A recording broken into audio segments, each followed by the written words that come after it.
But that's why they're censoring us. The internet's saying nobody knows who first coined it is. If the situation was hopeless, the propaganda would not be necessary. So as negative as things are, we got Bolsonaro, we got Giorgia Moroni in Italy, we've got the new Canadian leader set to beat Trudeau, who's totally anti-New World Order. I mean, you look all over the world, we are rising right now, but that concerns me because the deep state globalists are going to throw out everything they've got. They're going to pull out all the stops. What are you concerned about? What do you see happening? But that's why they're censoring us. You got to notice something. Just notice the fact that Alex Jones never mentions the Canadian leader by name. He presumably is referring to Pierre Poilievre. I'd be shocked if he was referring to Maxime Bernier. Never mentions it by name. Nobody knows who first coined it is. But by the way, I do like the expression. If anybody needs a little bit of a white pill, silver lining, if it were hopeless, they wouldn't be fighting so hard. When you fight corruption, corruption fights back. And the more desperate the fight, the more desperate the fight back. If the situation was hopeless, the propaganda would not be necessary. So as negative as things are, we got Bolsonaro, we got Giorgia Moroni in Italy, we've got the new Canadian leader set to beat Trudeau. I don't know who said he's set to beat Trudeau. He's certainly, I think he's talking about Pierre Poilievre. By all accounts, he is, because who's totally anti-New World Order. I mean, you look all over the world, we are rising right now, but that concerns me because the deep state globalists are going to throw out everything they've got. They're going to pull out all the stuff. Yeah, hold on. I wanted to show you the tweet, because this tweet, that was the video going along with this man's tweet. Mark Garretson. Let me just make sure the audio is good here. People, the echo should be better today. If you've seen what I've done to my home office, there are my kids' gym mats perpendicular to the floor, balancing to block the echo until we can get. This is going to be Jablinski gaming all over. I'm gonna soundproof this room one day. One day it's going to happen. But let's go to Mark Garretson's tweet. Mark Garretson, for those of you who don't know, Liberal MP for Kingston and the Islands, parliamentary secretary to the government House Leader, Senate, pushing for progress. I'm going to get to his Ukrainian flag in his bio as a member of parliament in a second. It's hard not to think Pierre Poilievre is an alt-right populist when you stumble upon something like this. Oh, all of a sudden, by the way, let's just even assume, let's just grant Mark Garretson, the deep thinker, philosophizer that he is, that Alex Jones is arguably one of the most alt-right commentators out there. I would disagree with that. Doesn't matter. Let's grant him that. Alex Jones is an alt-right commentator, one of the most alt-right commentators, whatever the heck that means. All of a sudden, Pierre Poilievre is now guilty because a third party spoke his name. Is that how it works now, Mark Garretson? Is that how it works? We are not only guilty of the sins of others, we are guilty by association when third parties speak our name without without our knowledge, and also without even mentioning our name. They're so tight. They're so alt-right populist types, the two of them, that Alex Jones didn't even refer to Pierre Poilievre by name. But let's just set that aside to the substance of what Alex Jones was saying. The globalist elites are going to do everything they can. Globalist now has taken on a term where anybody who uses it is going to be pigeonholed. It used to be New World Order, NWO, that was a band from the 80s, if I'm not mistaken. Alex Jones in this clip is talking about how the globalist elites are going to throw everything they can to try to stop the populist uprising that we see Brazil, Italy, hopefully in Quebec today. We'll see. Part and parcel of what we're going to discuss today. They're going to throw everything they can at it. And what does Mark Garretson do? He starts throwing stuff at it by implying guilt by association of Poilievre. As if, by the way, there's something wrong with being a populist. As if there's something wrong with listening to the people. Obviously, to the elitist, I was going to swear. I'm not going to start the week by swearing. Obviously, to the political elite who think themselves superior to the lowly hoi polloi, to the people. They don't listen to the people. They tell the people what to think. Obviously, to the political elite, being a populist is a problem. Some might say that it's not a problem, that it's actually probably better government when you listen to the people than when you dictate to the people. I might be one of those people. But let's just explore Mark Garretson for a moment. Hold on. I haven't done this. Let's see what happens. Mark, what was his name? Mark Garretson? Mark Garretson, member. Okay, that's it. So Mark Garretson. Let's see, people. Let's see.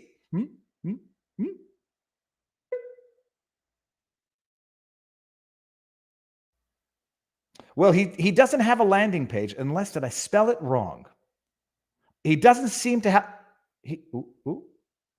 Well, I don't know. Who's Isabel Garretson? Oh, that would be funny if it's his wife. I don't. Freelance journalist at Thomson Reuters. Okay, hold on. We'll do this very quickly, people. Mark Garretson. I was spelling it wrong. Let's see what he has to say on Twitter. WEF conspiracy. Check. UN conspiracy. Maybe. Oh, and he calls him Pee-Pee because he's funny. Yes. You denounced the UN. How you doing? What's your name? Mark. Thanks for coming. Okay, we'll do a shot here. I have one question. Oh. I have for you. Yeah. I'd love for you to answer. Fire away. You denounced the World Economic Yes. Forum vehemently. Yes. You denounced the UN Sustainable Development Agenda, the SDGs. I haven't read it, so I don't know what it is. You haven't read it? No, I haven't. Do That's interesting. you want to do a shot? Sure. All right. Very good. Thank you. All right. I'll have to look at it. Yes, you will. I don't. It's You very know, important. I have a simple rule. If I haven't read it, I don't comment on it. It's not a bad rule. Read it. It's extremely Thank you important. for the good recommendation. Absolutely. I'll have a look at it. Okay. Thanks a lot, guys. I don't know if he's being facetious. Pee-Pee's dilemma, because a member of parliament thinks it appropriate to refer to another individual as Pee-Pee. When is this from? August 11, 2022. So Mark Garretson was old enough to know better. Pee-Pee's dilemma: once you sign on for one conspiracy theory, everyone assumes you are all in. The game this man is playing is dangerous. What's the WEF conspiracy, Mark? Hold on, I've just got to see something here. What's the WEF conspiracy? So he doesn't have a landing page that we can know. Certainly seems sympathetic, but hold on, Mark Garretson. Let me just see this. Wife. Okay, so it's not, okay, whatever. The sleuths of the internet can put this together. But Mark Garretson is now writing off Pierre Poilievre as a WEF conspiracy theorist. Pee-Pee Poilievre, because it's so cute. Speaking of globalists, and let me just get this off my chest. I think it's highly inappropriate for members of parliament, for members of government of one country to have, barring an excuse that I can think, reasonable, maybe citizenship, maybe proud immigrants from a country, barring a reasonable explanation and not a politically opportunistic one, I think it's very questionable for a member of government to have another country's flag in their official bio. This is in their bio. Liberal MP for Kingston. I don't know if this would be qualified as official. I think it's inappropriate for a member of parliament to be flying the flag of another country in their bio wherein they do government business. And I would argue even in their personal bio, to the extent that still members of government. This is not to be mean. This is not to be intolerant. This is to say, this man is supposed to represent Canadians. We know that he has disdain for the populists. We know that he has disdain for Pee-Pee Poilievre because he's so original, such a mature member of parliament. They should not be flying other countries' flags in their bio when they are supposed to be representing the citizens of their own country. That's not to say that other people, you can show your loyalty, you can show your allegiance, but when you are a representative of the people in government, your allegiance should be to your people. I would say only to your people, but at the very least, primarily, with an emphasis for your people. And when you fly the flag of another country, especially when it's done in a willy-nilly, virtue-signaling manner, it can cause people to question your loyalties. Mark Garretson, I've asked you this on Twitter twice. Who do you represent first, Canadians or Ukrainians? You may believe thoroughly in the Ukrainian cause, and that's your right. But who do you represent? And when Canadians see the federal government sending billions of dollars to finance, fund, and arm a foreign conflict, when the east coast of Canada itself has just been destroyed and now needs to be rebuilt, people can question your loyalty, and rightfully so. That And I don't know what's going on, but I can make a predictive assessment that if I take a Twitter handle of an individual who has a Ukrainian flag in their bio, I'm going to see some very questionable takes on subject matter. I could predict how they're going to align or what positions they're going to take on. For example, Trump, by and large, not as a hard fast rule. January 6th, by and large, not a hard fast rule. COVID, by and large, not a hard and fast rule. I can, more likely than not, if I were to bet money on it, I would make money predicting that the people who have changed their profiles to add a Ukrainian flag are going to have bad takes, ill-informed takes, and highly judgmental takes on a great number of things. I don't know why. I don't know how. I was reluctant to come to this conclusion, but my goodness, the world has rubbed my face in it. Mark Gerritsen, Canadian Member of Parliament, criticizing Alex Jones for talking about globalism, has the Ukrainian flag in his bio, while the federal government of Canada ships billions of dollars to finance foreign conflict to the detriment of Canadian citizens. Mark, you may have proved a point, and it may not be the one you intended to prove when you woke up this morning. With that said, people, good afternoon. I'm having this only has 99 milligrams of caffeine in it, so I can actually have 2 of these in a day and be fine. Remove COVID circuit, insert I stand with Ukraine circuit. Look, it's a logical conclusion. Janie Cavender, thank you very much. What was I going to say here? Good afternoon. It's election day in Quebec. We're going to do the whole election day in Quebec segment on both Rumble and YouTube, and then we're going to bring it over to Rumble. Why? Because this is important, and I don't want the segment. I'm calling it segments now. Not only do I have to come to grips with the fact that I have a show, I now have to come to grips with segments within the show. We're going to do this because it's a big story. It may not be of interest to anybody, but I don't want to break it up into 2 pieces. I should have, however, verified that we are live on the Rumbles. Give me 1 second to find where it is. Viva on Twitter, StreamYard, SEC, Quebec, Oath Keepers, New Income. Where the heck is... Okay, hold on, people. I'm just going to go right here. Rumble.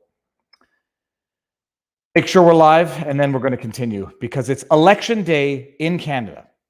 In Quebec, I'm sorry, in Quebec. Uh-oh. Are we live? Yeah, we are live. Good. Let me take that chat down. It's duty, baby. It's election day in Quebec.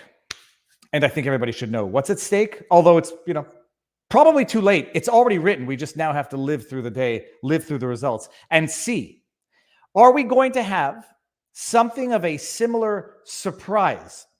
Are the pollsters going to have been off? Are they going to have been wrong? Are we going to see a populist uprising in the political sense in Quebec, the way we saw in Italy, the way we saw, the way we saw that the pollsters were off in Brazil? I hope I'm not screwing up. It's Brazil, Bolsonaro. We're going to see. Are we going to have something along those lines today in Quebec? Provincial elections, the CAQ, and I'm not saying that to be funny. That's what they're called, CAQ. CAQ. It's either a bad word or a poop. It's CAQ, the CAQ, La Coalition Avenir du Québec. That is the current political party that is in power. And we're having provincial elections to see. You got Coalition Avenir de Québec, you got the Liberals, you got not the Bloc, but Parti Québécois. You have your bottom line, with all the parties in the Quebec provincial elections, they are all the same. They are just variations of one another. The only party that's different, for good or for bad, depending on your political ideology, is the Parti Conservateur de Québec, the Conservative Party of Quebec, led by Éric Duhaime. The only political party that differs from all the others. And when I say the only one that differs, I mean the only one that differs. When they passed Bill 15 in Quebec, the law that removed parental supremacy from the Youth Protection Act as the overarching principle, everybody voted for that amendment. You know what? Hold on 1 second. Let me just, I want to make sure that I'm right on that. Bill 15 vote results. I believe it was Bill 15 vote results, Quebec. I believe it was unanimous -1.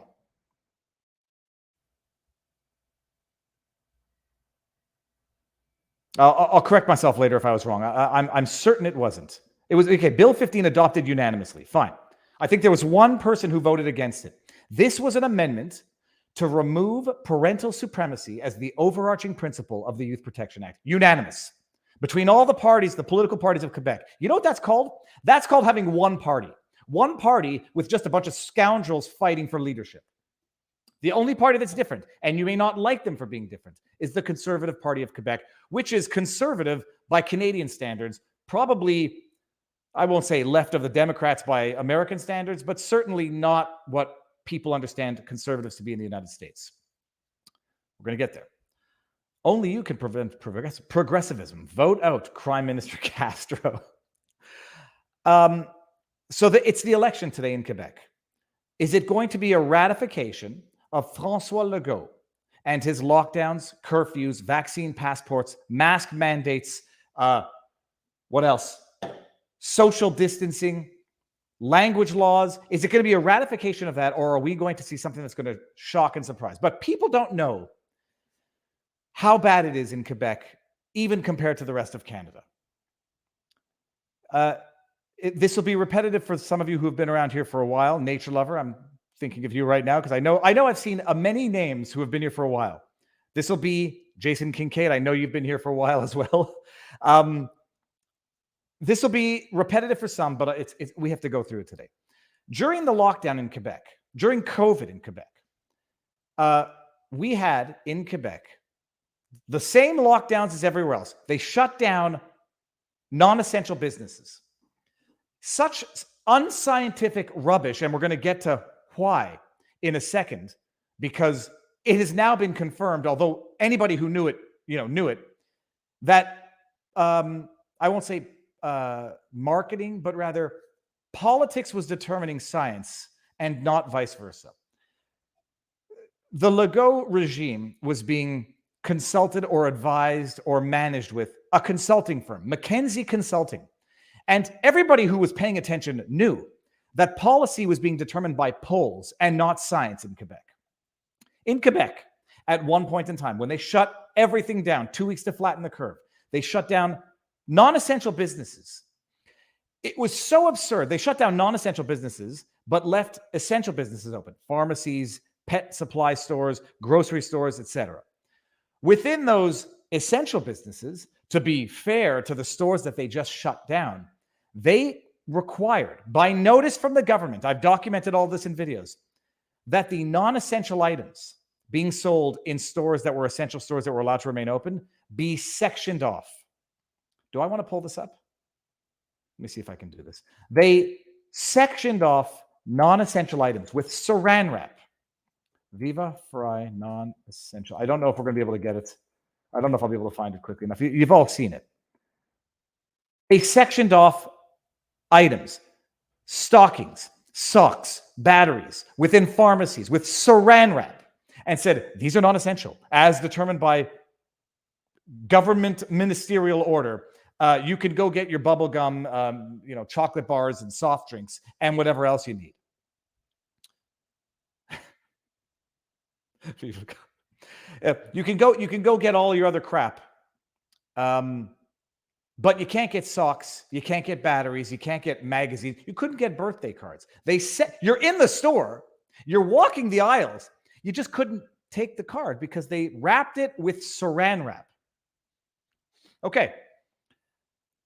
I was in a pharmacy and you know this story and I'll go quick. I saw a homeless person. He had shoes and no socks on in the middle of winter. He wanted to buy socks. And the clerk said, I can't sell you these. They're non-essential. And I thought it was a setup. I thought it was a Sacha Baron Cohen type dude trying to prove a point. Maybe like that other guy, Eric Andre. I thought it was a setup. And the clerk, I can't sell you socks to a homeless person who had no socks. And that's on François Legault. They shut down businesses. They forced you to not see friends or family, to not celebrate Christmas. They didn't allow you to have people in your own home. science. They imposed a curfew. Francois Legault's tyrannical regime imposed a 5+ month curfew in 2021 when his own health minister, health director, whatever his title, Horacio Arruda, said that there's no science to back up the idea that a curfew is effective at combating a virus. No science, but it'll be a stern reminder of how serious the situation is. And they imposed a curfew for 5.5 months, but because the government is infinitely so smart, they had an exception for walking dogs after 8 o'clock. 8 to 5 in the morning, I think, you couldn't leave your house. Kids couldn't play hockey on outdoor rinks in winter in Quebec, a season that's already depressing enough. 5.5 months in 2021. Repeated in 2022. I think it was only a month or a month and a half in 2022. It was so unscientific and ineffective the first time around, they did it again to flex their big government muscle just to show the people what they can do. And I could go on.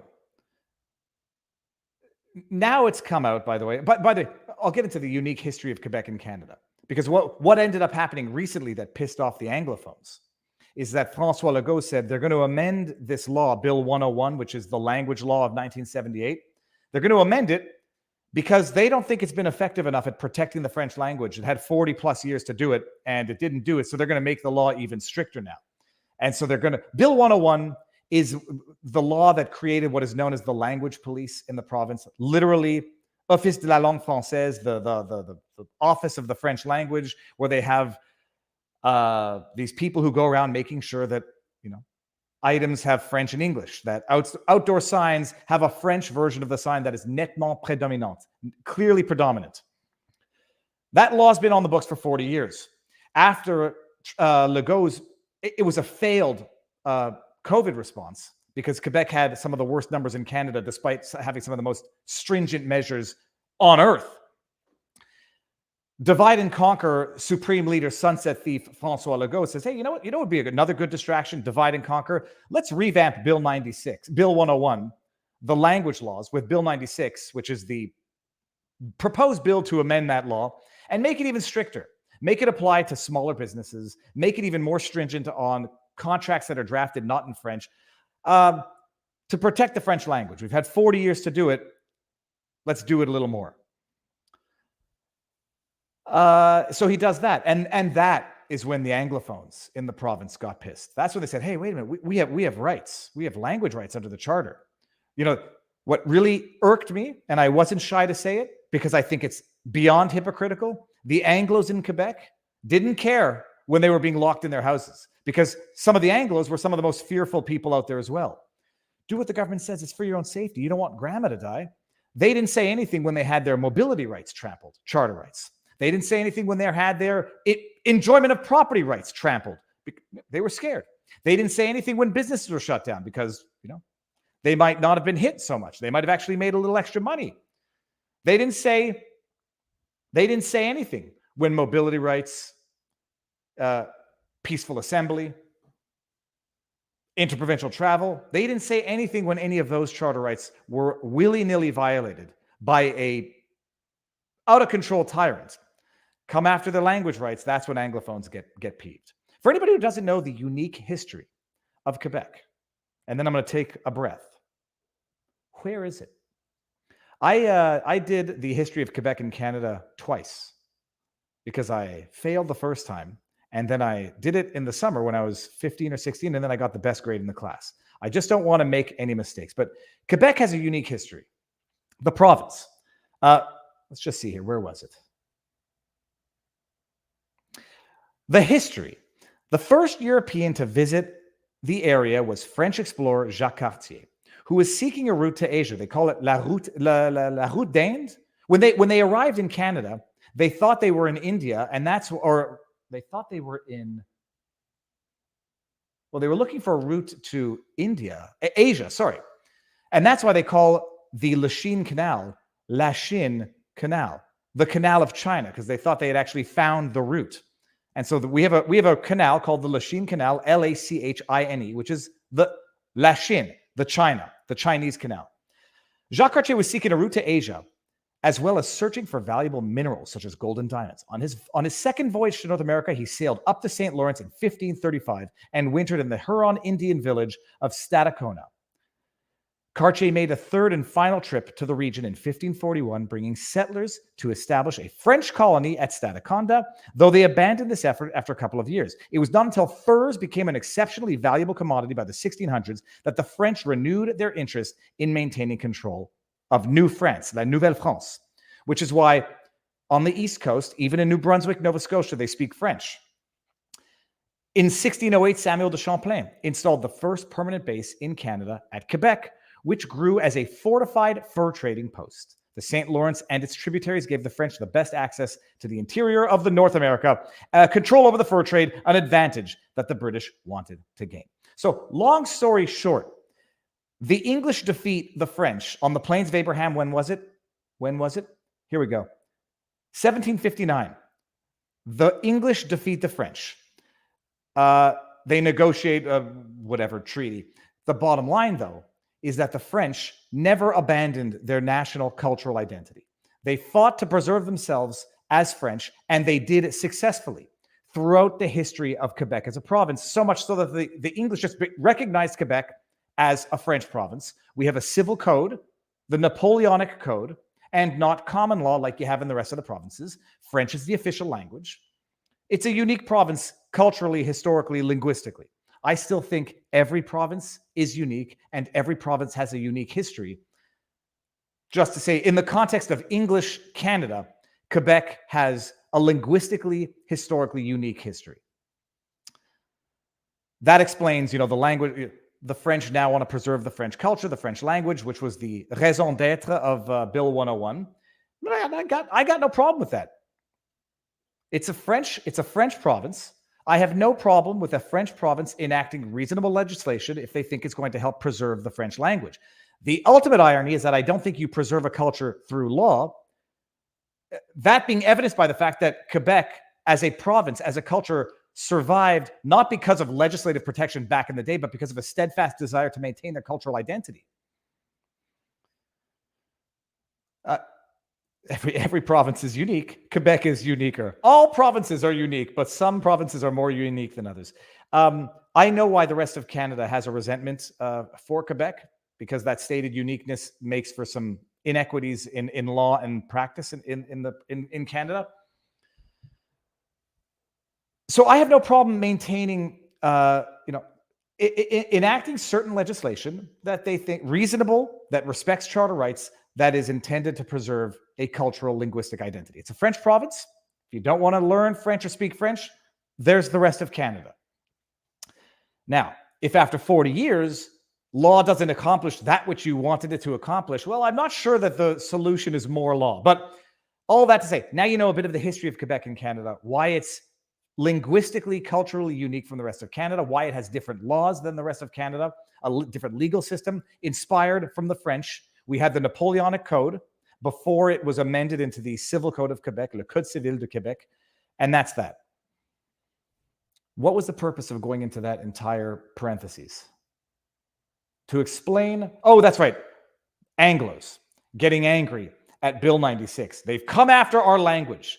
They masked up your children with potentially toxic face masks. Don't trust me, people. Don't trust me. I'm going to show you my damn homework. Potentially toxic face masks. Correct. They masked up your children. You said nothing. This is from the CBC. They covered it. They just didn't amplify it. That's where I came in. This is from March 26, 2021. They masked up your children. This is François Legault's government. Corrupt, authoritarian, tyrannical to the core. Potentially toxic masks distributed in school and daycares in Quebec. Hey, CBC, have you done a follow-up on this? You've done a follow-up on the 15,000 daycares that got these potentially toxic masks that were emitting graphene particles to the children and daycare professionals who were required to wear them? Gray and blue should no longer be used, warned Quebec and Ottawa.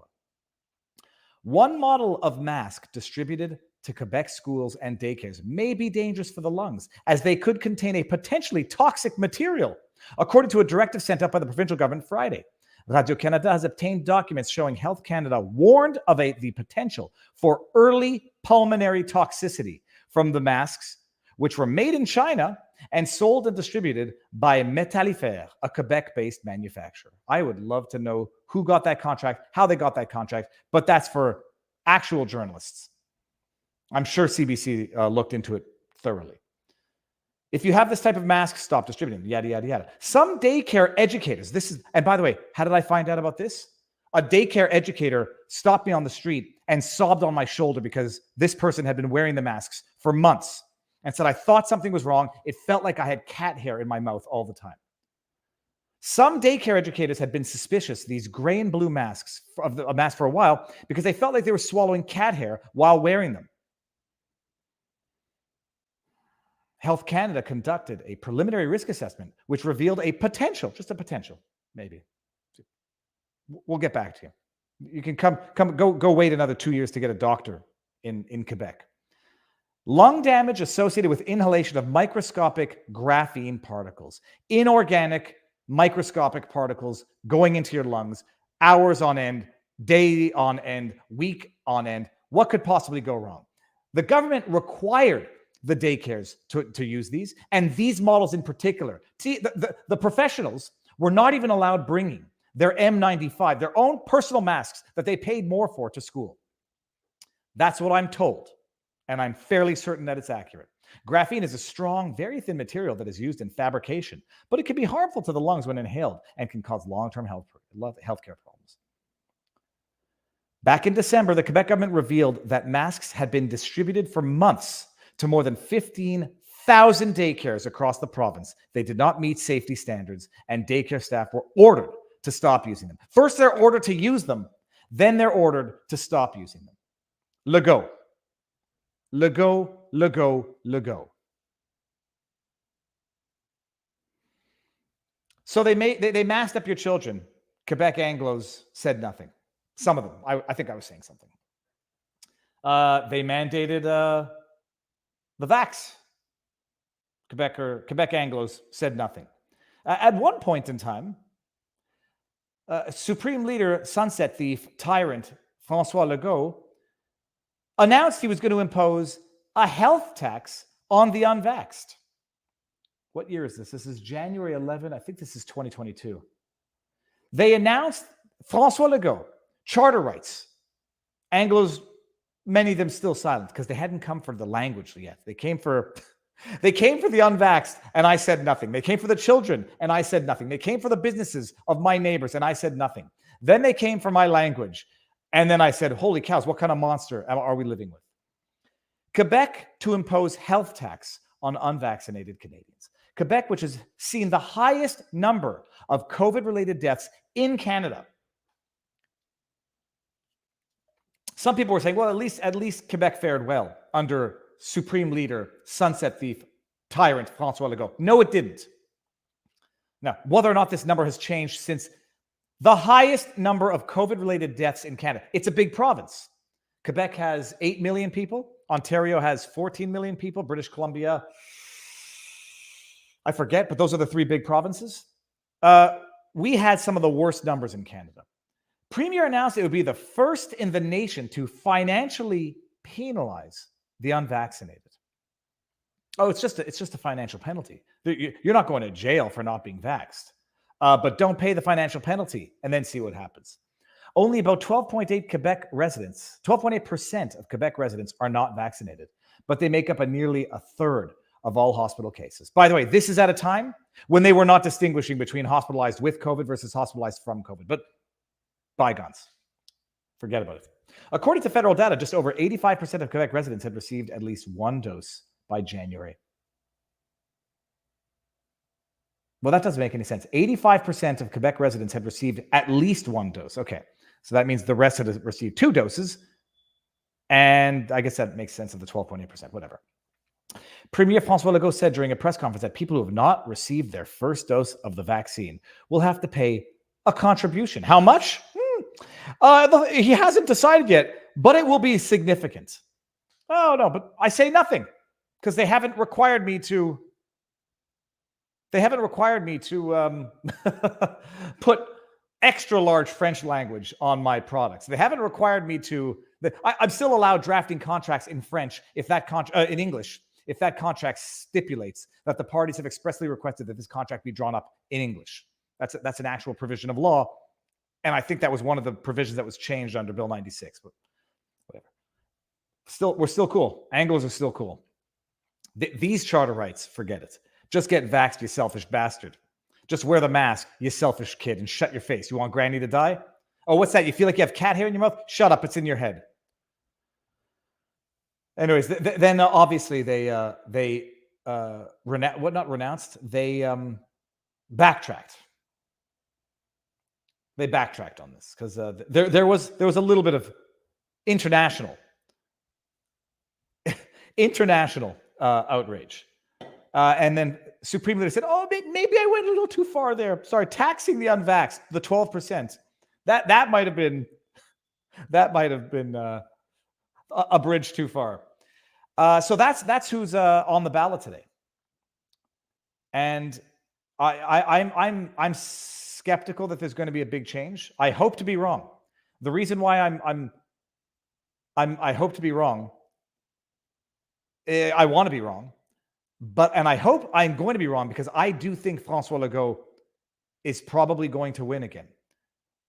And I would bet on it because every time I bet on something, I lose. So let's let that paradox sink in. Oh, the Rumble link. Okay, but I'll get to the Rumble link in a second. That was just that someone said Rumble link. So that's what's on the ballot today. But if anybody thought it was science, shame on you. It ain't science, people. It never was science. I knew for the last little while that it wasn't science. I'll say as of the forced social distancing, I said it wasn't science. When I saw that they had padlocked,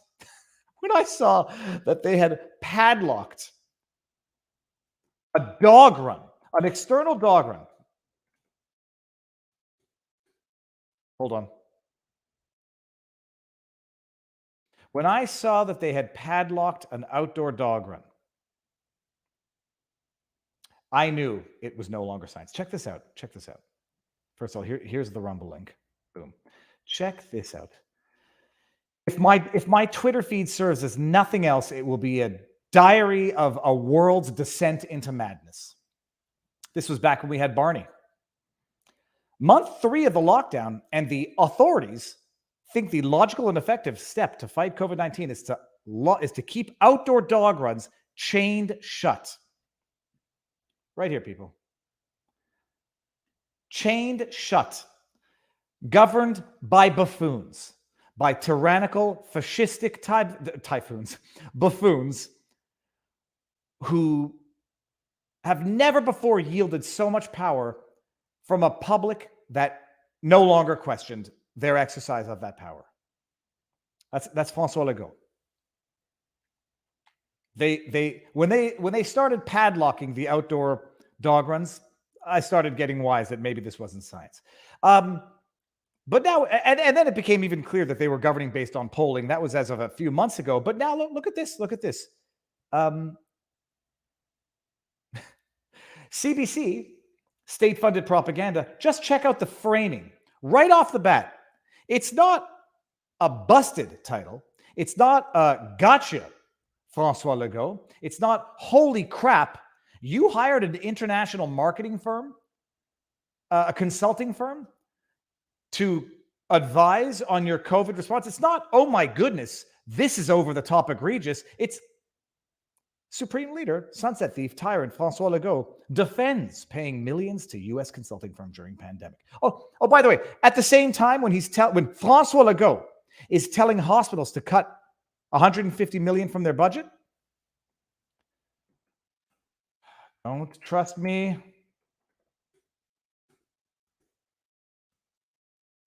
It's not, it'll get there. I'll get there. Hospital. Here we go. While François Legault is ordering hospitals to cut $150 million from their budget. I'll stop saying Supreme Leader. It's getting old. Legault defends paying $6.6 million to a consulting firm. Oh, look at how the state-funded propagandists frame it again. You know what is not reporting? Technically, CBC is not saying it, but just by repeating what the government says with an uncritical, unthinking hand, you're doing the devil's work, CBC. Oh, he paid for advice that helps save lives, he says. Oh, the CBC's not saying it. We're not outraged. We're not the government watchdog. We're the government lapdog. We're not the government scrutinizers. We're the government's mouthpiece. We don't criticize the government. We amplify their dishonest messaging. Congratulations, CBC. You've earned your $1 billion a year from the federal government. And how much more in the millions that you got for advertising. Because while François Legault is spending $6.6 million on a consulting firm, while they're spending, telling hospitals to cut million ad Quebec COVID, while they're telling hospitals to cut $150 million from their budget. Oh, that's not the right story. Hold on. They're spending $132 million a year on COVID ads. COVID ads. Where is the article? Son of a gun. Not 133, it was 132, and that's why I'm not going to get this. $132 million. Where the heck? 132 million. Quebec COVID ads. Legault. Let's just come on. Give me the article.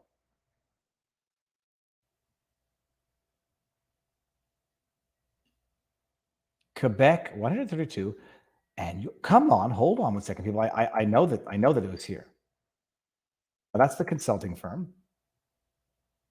I won't be able. Well, if I can't find it, it was $132 million in annual ads for COVID. Because a pandemic that is so deadly, it requires $130 some odd million in advertising. Okay, well, CBC's done a great job framing this, but let's just go into the substance. The political opponents, by the way, it's not anyone, it's not society, it's political opponents criticizing Legault for spending $6.6 million to have a U.S. Consulting agency, help him with COVID. It's messaging. It saved lives. The political opponents of Coalition Avenir Québec, leader François Legault, took aim at him on Friday after it was revealed his government awarded a major American consulting firm $35,000 a day for strategies on managing the COVID-19 pandemic. Let's see what the chat is saying here. A day. Legault said McKinsey and Company advised the government on best practices from around the world as Quebec faced a pandemic for the first time in a century. I'm sorry, are they doctors? McKinsey, they advised on best practices? Oh, I thought they were a consulting firm. The advice from the company saved lives. A Radio-Canada investigation published Friday revealed McKinsey billed the Quebec government $6.6 million, $35,000 a day, and played a key role in the government in the Quebec government's pandemic response, conducting strategy meetings, that's called think tank, and advising the government on the purchase of personal protective equipment. A consulting firm is advising the government on purchasing personal protective equipment. CBC, does that make sense to you? Like you're parroting these talking points. Does that make sense to you? The government needed a consulting firm to advise them on purchasing PPE. Oh, by the way, this is after, of course, Trudeau donated PPE to China. This is after Justin Trudeau, in the onset of the pandemic, donated 16 tons of Canadian PPE to China. Hey, you know what? You shouldn't have donated the PPE. You should buy some more Legault. Oh, by the way, maybe also you shouldn't mention to the public that the government, albeit the federal government, donated 16 tons of PPE and left our long-term healthcare facilities naked to the pandemic. Maybe you shouldn't mention that. That might piss people off. You should go buy some more right now. We're not doctors, but you should go get some PPE. The leaders of the four other main parties say the decision to award millions. Oh, in sole source contracts. Where did we see this before? Nothing corrupt about undisclosed sole source government contracts. Nothing at all. It's par for the course of the global consulting firm. And the lack of clarity on the influence it had on Legault cabinet reflect a broader lack of transparency of his government. Conservative Party of Quebec leader Éric Duhaime said he wants a public inquiry into the contract given to McKinsey. Legault defended the contracts, of course he did, saying the McKinsey is widely used by other governments. Oh, well, they do it too. Pass the buck. Other people do it. Other people did it. Can't get mad at me. Everyone else was speeding on the highway. Why'd you pull me over, cop? It's expensive, McKinsey, but obviously that's in line with the service they provide. What service is that, François Legault? You think a pandemic needs a marketing agency? You think a bona fide pandemic requires an advertising agency? Legault told reporters in Amos, Quebec, 600 kilometers, whatever. Okay. The decision to award the contracts to the company came from the public service, not the cabinet, Legault said, adding that the urgency of the situation justified awarding consulting contracts without a public procurement process. That's right. Couldn't go through the public procurement process to give contracts away. Couldn't go through the legislative process to justify or ratify any of the measures that were being implemented. It all had to be done behind closed doors at your sole discretion, Supreme Leader, Tyrant François Legault, with no scrutiny and no transparency. Yep. Ultimately, it was up to me and my team to make decisions, but I think the recommendations that we received from McKinsey helped us save lives. Ultimately, it was up to me and my team to make decisions, and yet, in the previous paragraph, he said he didn't award the contract himself. Oh, well, questions, CBC. Maybe you thought to ask them. In the United States, McKinsey has faced a conflict of interest investigation in both houses of Congress because of its role advising health regulators, while also working for opioid drug makers on boosting sales of painkillers. Oh my God. I should not have said God. Oh my goodness. Oh my gosh. Oh, hold on. Someone just said, I predict.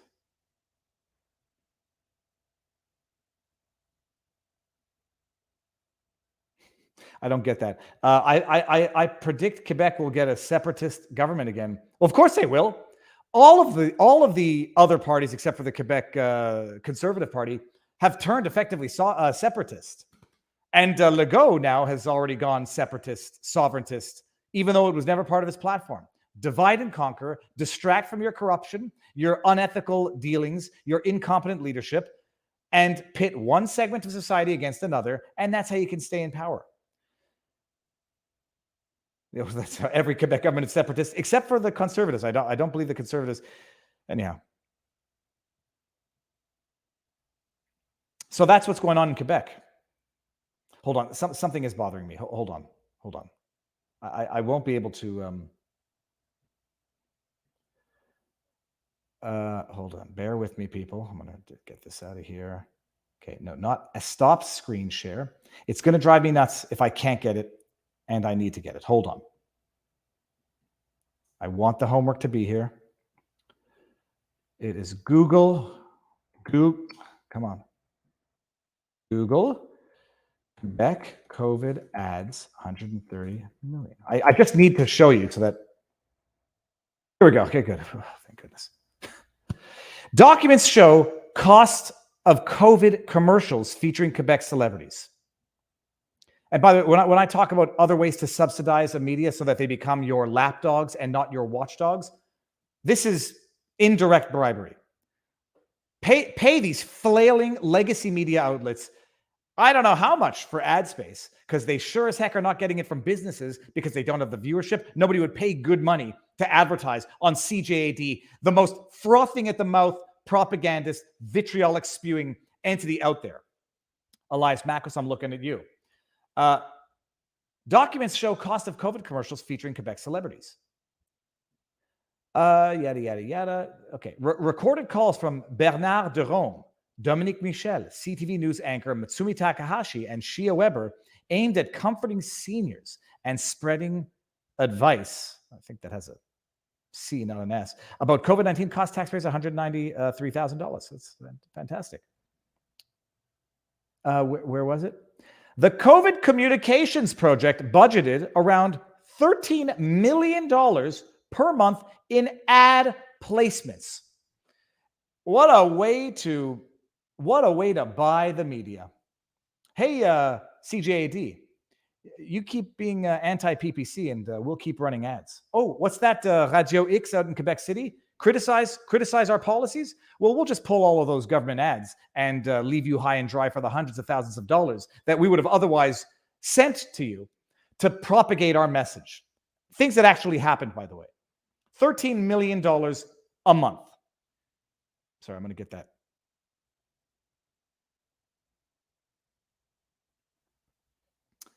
$13 million a month. I've showed my homework now.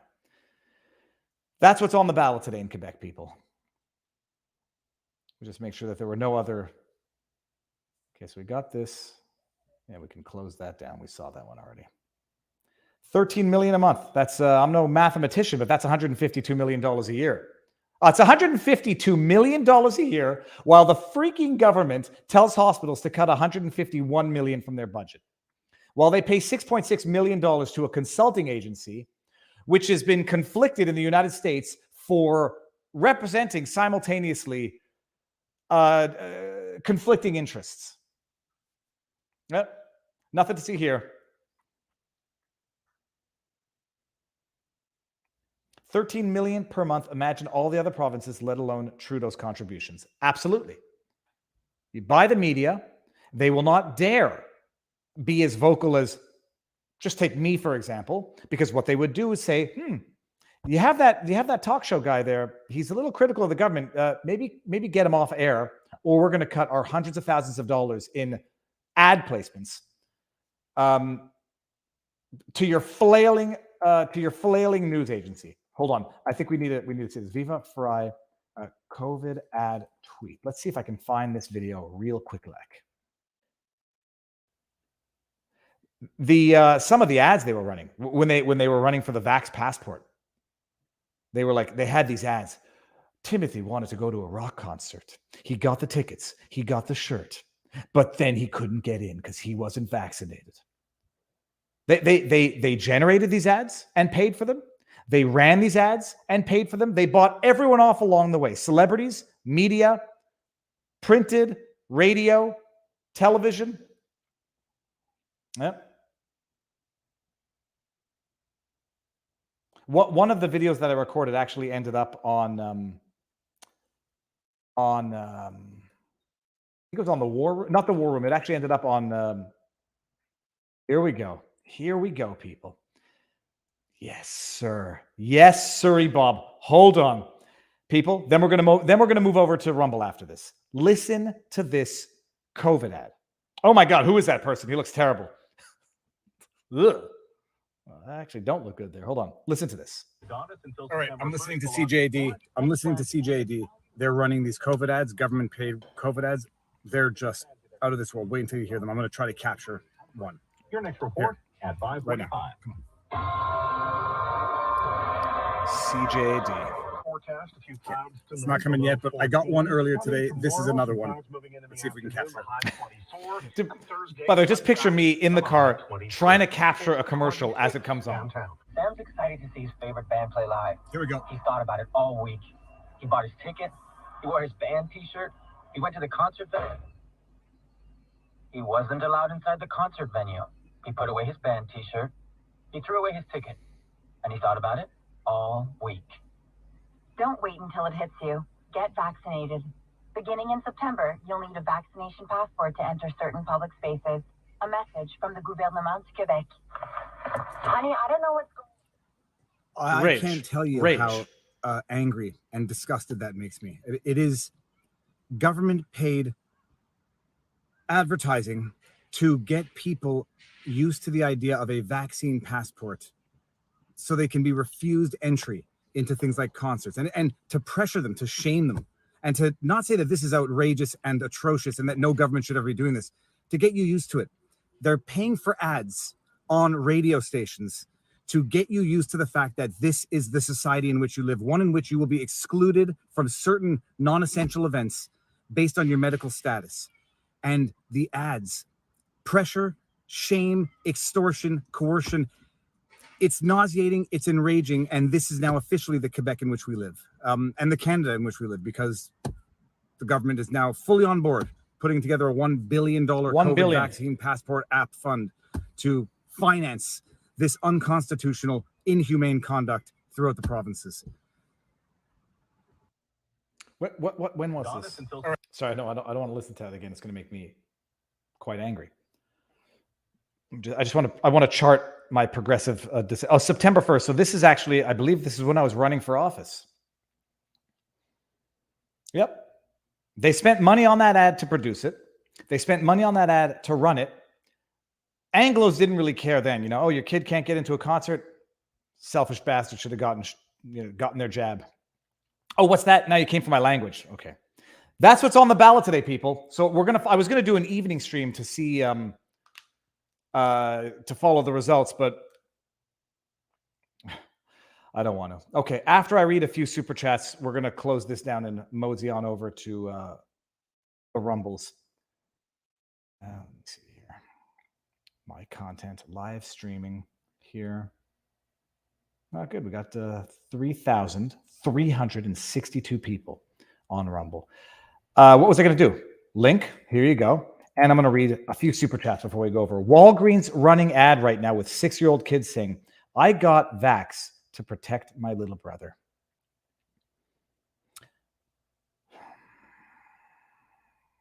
I'm not gonna leave this era with fond memories.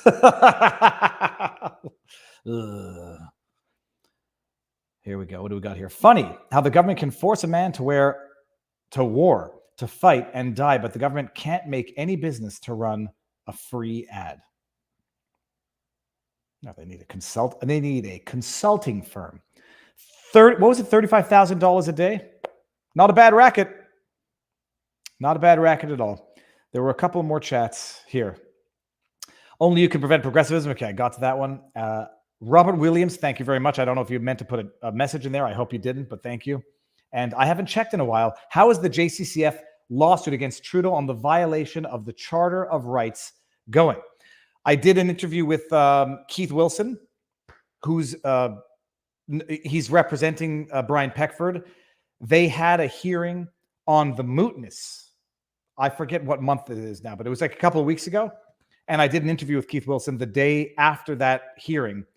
They are waiting on the judge to determine whether or not they dismiss that lawsuit on mootness or whether or not the lawsuit gets to continue to the merits, which has already been scheduled for some time in the near future.